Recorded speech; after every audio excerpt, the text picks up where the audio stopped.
Grass-fed versus grain-fed beef. In this video, I'd like to cover nutrients, antibiotics, negatives of farming practices. We're going to taste them both raw and cooked as well, and just kind of tackle any question you might have in regards to grain-fed versus grass-fed beef. Now, we know grass-fed beef has 3 to 10 times the amount of certain vitamins, from carotenoids to vitamin E to various omega-3 fatty acids. The question is, how dependent is that on pasture quality? And that's the real kicker here. Not only is it dependent on pasture quality, grain-fed beef can have multiple times the amount of fat that grass-fed beef does. So although a piece of grass-fed beef might be 3 to 5 times higher in an omega-3, it might not have the same amount of fat, so it might even out in the long run. So we kind of have to brush the nutrient concern slightly to the side, only because you could just take a teaspoon of cod liver oil, eat some liver, get your nutrients in other ways. The next concern is the antibiotic usage in these meats, and I have a lot of evidence I'm going to link you guys. It definitely impacts gut bacteria. It definitely damages your health overall. This is the main concern with, and not even just grain-fed beef. You could give antibiotics to a grass-fed animal. So, the lower quality your meat is, all of those concerns, this is the main concern and the main reason I would stay away from grain-fed beef. Not only that, the way they feed the animals are sick, they're not raised in the most ethical conditions. There's multiple reasons not to consume grain-fed beef from any perspective, any way you put it. And this doesn't take into account chicken, pork, high omega-6 ratios, the inflammatory aspects of that. There's multiple negative things that we know you shouldn't be consuming grain-fed beef. Now, hypothetically, if the animal wasn't fed antibiotics and you ate liver and cod liver oil and supplements and other nutrients, would you be fine? I would think so. So let's move on to tasting these foods and kind of hypothetically think, why would someone want to eat grain-fed beef over grass-fed beef? So I just went to the supermarket and purchased what I thought was a fair comparison for beef. So I bought a grain-fed ribeye and I bought some grass-fed ribeyes. And if we put these, let's choose both of these grass-fed ribeyes are pretty much the same. How do we tell the difference between grain-fed and grass-fed beef? And in this example, it is painfully obvious. The grain-fed beef tends to be a slightly lighter color. The fat is much more white. This is the main determining factor. Obviously, if the fat was yellow on both of these steaks, even though we can see this is a deeper red, it's not as apparent of a difference. So what we're looking at is the color. The grain-fed beef is lighter. The fat tends to be much whiter in color because the animals store the nutrients in their fat. And from looking at the beef, you can almost always tell if it's grass-fed or if it's American grain-fed. In other countries, the differences are much more drastic. And of course, the size of the steak. These animals are bred to be much larger. And even though the fat distribution on these steaks, it's not as big of a difference between the fat levels as it is the size of the steak. There's very apparent differences here. And, one analogy I like to make is, and this is the reason I think a lot of people like grain-fed. If you don't have grass-fed butter, if you don't have trimmed fat to eat with this, then how can you expect to make up for the fat content? And that's probably why some people don't feel good on grass-fed beef. I mean, in regards to fat content of these two steaks, it's actually pretty close. So, but for the most part, if this was a leaner steak, it helps to have this fat, butter, egg yolks. Here I have some fertile pastured eggs. Those are all great sources of fat. Okay, we're going to taste these steaks raw and go over the flavor. And first we're going to taste the fat of each steak, then we're going to taste the protein of each steak. So here's a piece of the grain-fed fat.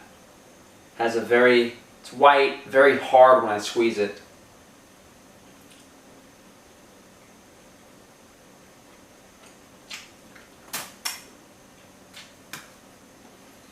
This is why, if people haven't tried raw primal or just tasted raw grain-fed beef compared to raw grass-fed beef, I just don't understand how they haven't done that. That's gross. Now I'm going to try the protein on the grain-fed.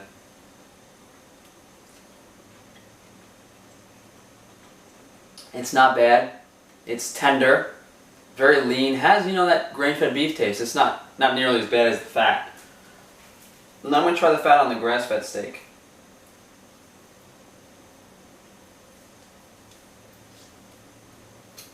So it's a bit, it's a bit more yellow, off-white.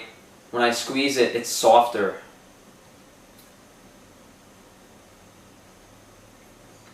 Doesn't have that off taste.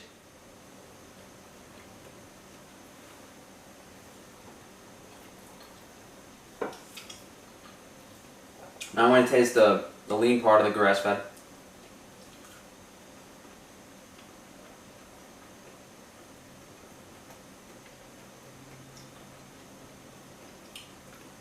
Not as tender, definitely chewier, definitely different flavor.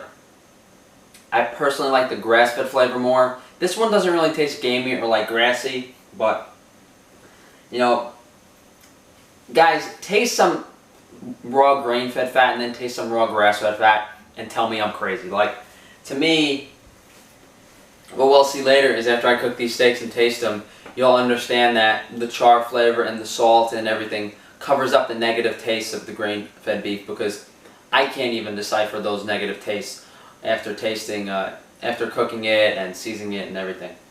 Okay guys, so I prepared the steaks the same way. I did cook the grass-fed steak a bit less because that's just how I like it, but I cooked the grain-fed steak to about medium rare, where most people like it. This is the temperature of the grain-fed steak. And the grass-fed steak is cooked blue. So, as I spoke about earlier, I think the reason people like grain-fed steak so much is because it's more tender, and the salt and the grill flavor covers up the negative flavors of the fat. So let's see how true that holds. So I'm going to try just the eye part of the steak first for the grain-fed.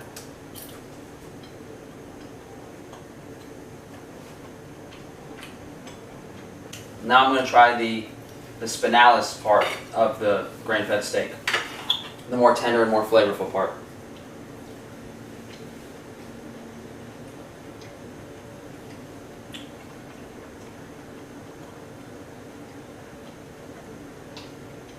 I mean, I think it's delicious. You know, black pepper, salt crust, perfect char from the grill. I think it tastes good. So let's try the grass-fed steak now.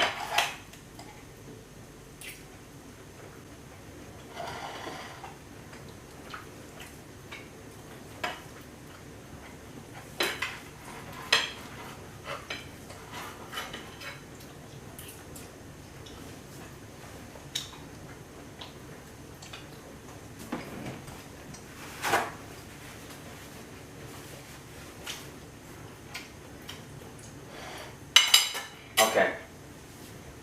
Both of these steaks are delicious. For me, the grass-fed steak has way better flavor. Some people, I don't really taste the grassy or gaminess in this. Sometimes people might just get some bad beef.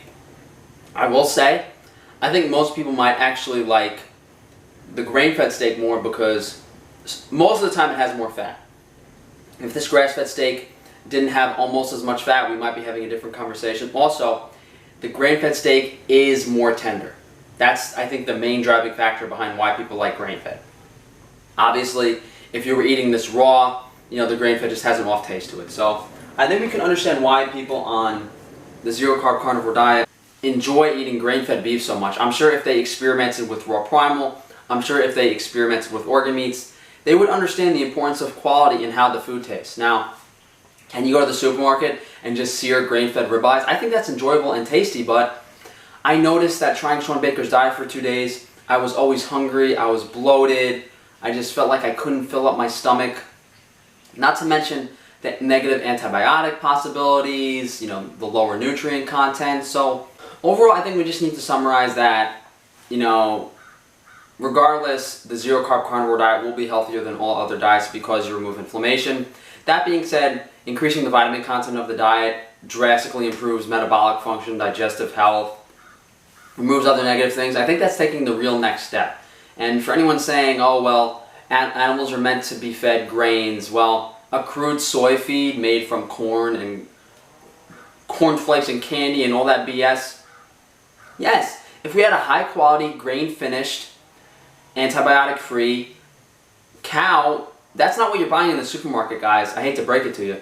And who's to say even the grass-fed beef I buy is antibiotic-free? So you never really know. These are just the pros and cons of both. I kind of said, I mean, I've tasted fatty grain-fed beef that tastes better than lean grass-fed beef. I think grass-fed beef tends to taste better on a lighter cooking temperature That's why most people don't like it as much. Just so many factors go into taste and flavor, and just people would rather prefer salt, char, and tenderness over the extra flavor that the grass-fed beef has. So, you know, in other videos, we could take some fat here and there. We could compare liver.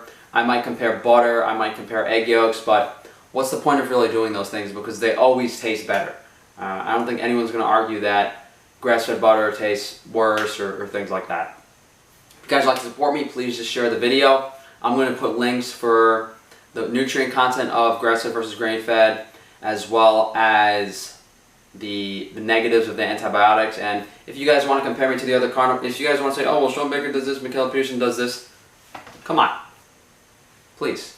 Who looks like they used to make marble sculptures out of them? Let's be honest.